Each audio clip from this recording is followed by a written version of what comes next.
Name your price. All right. Oh. What do you think? Well, we're buying a TV today. You said if you do it today, I'll go. You got this, Wyatt. Another one? And now try to just lean back and enjoy it. Don't worry about it. That's very fun.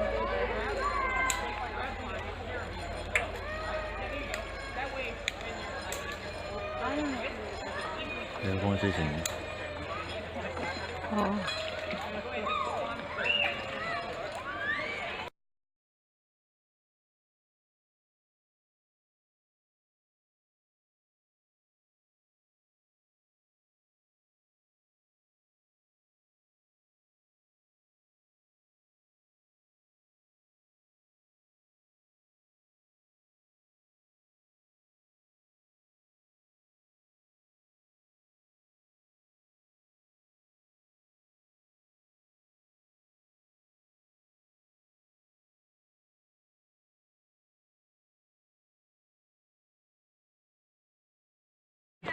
You're good to go?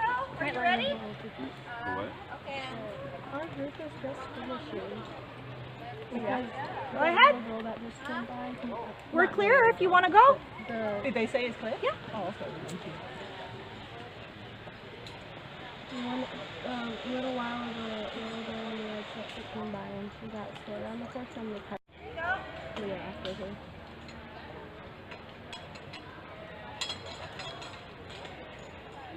Yep.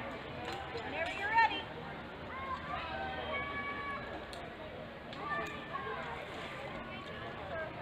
You can go. Remember to lean back. There you go. Good job.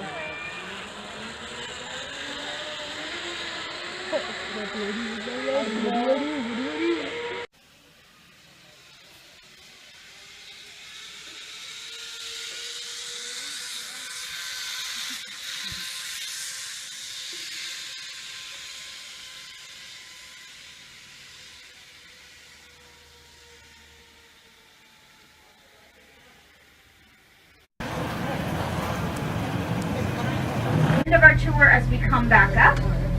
So those are two white trumpeter swans, our residents here.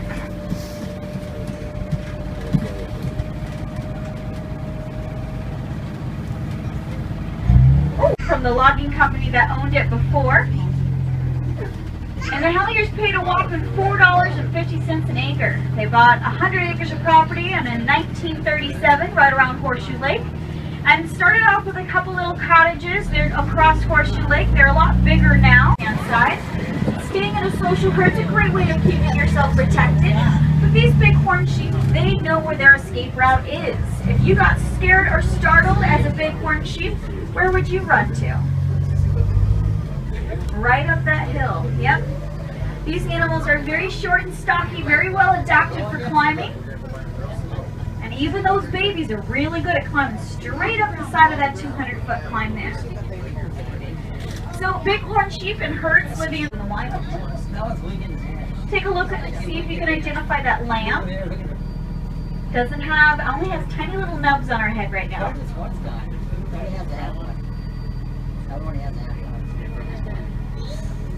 The rest is of trees, twigs, branches, ferns, grasses, wetland habitat, aquatic plants, things like that. So we got two moose. These are considered browsers. They're very, very common in forested areas that are newer. Since they are the tallest animal of North America, they can reach a lot of the lower branches out here that other animals cannot. And you might see some. And we got 2 out of 6 moose already on our tour. We just begun, so this is a great start. And to eat like a moose, to get to the size of a moose, you gotta eat about 60 pounds of salad a day. Without salad dressing. You think you can do that? No, I wouldn't be able to do it without salad dressing. I would get very, very tired of vegetation after a while. But that's why we see moose a lot in forested areas. You can see the bark off of these trees, as well as wetland habitats. In the middle of the summer season, a lot of those dark shapes. There they are. Got the calves walking around back there. females are laying down. And then this bull elk. That's the one I saw. It's a whopper, isn't it? Yeah. That's a monster. Holy smokes. He's a pretty impressive male. He still has some of that velvet on his antlers. He's starting to rub it against stuff to really get it peeled off.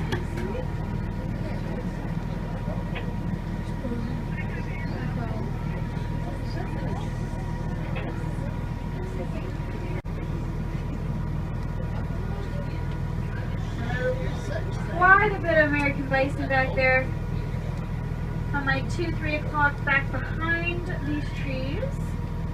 Looks like they're trying to stay in the tree line today. Haven't seen them out in the open too much right now. It's a baby.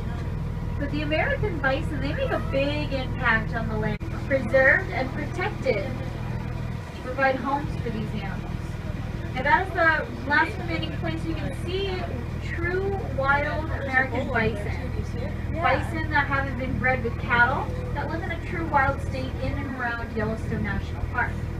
Only at around herd sizes of 3,000 to 4,000 animals. But we have about 500,000 bison in the United States now in domestic herds in the bison industry, representing the United States as the calves and the females. We have one large bull that has rejoined the herd. He's a little early, but they're not kicking him out, so looks like he's pretty lucky right now.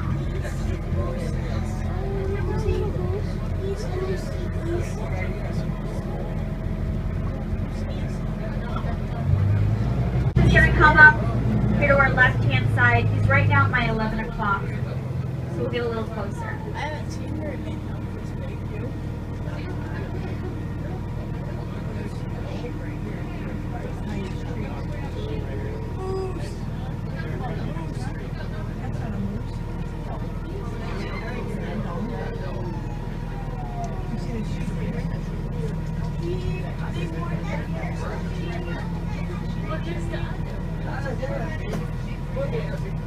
The headbutting helps actually trigger the milk to come down. So a lot of animals in the wild do that. And it's also the kneading of kittens and dogs that also helps trigger the milk to come down. It's very simple, similar